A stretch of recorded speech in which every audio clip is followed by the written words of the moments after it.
The fascinating thing about archaeology is that it gives us a sense that our past is not static. New layers are constantly being added. Let's take Mohenjo-daro. The most striking thing about it before it was excavated was a Buddhist stupa. Below the platform on which this stupa is, seals were found which were very similar to those found at Harappa. This is an example of how what appears on the surface and what then is recovered from the ground can be very different, and that's what makes it so exciting.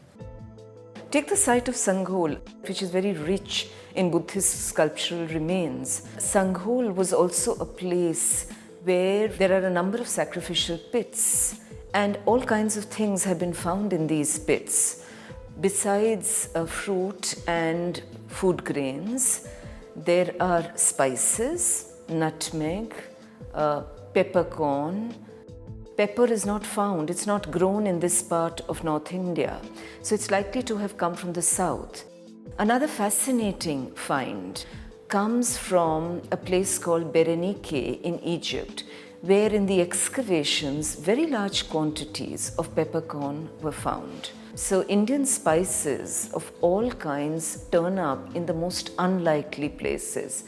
On the antiquity of spices, I think one gets a very clear sense that we are looking at a very long antiquity. If you think of something like Tulsi, its antiquity in North India goes back to Narhan in Gorakhpur district to a time period between 1300 and 800 BC. Take mustard, for instance. I don't know if mustard was used as a spice in ancient India. Mustard oil was certainly used, but mustard goes back as far as the time of the Indus.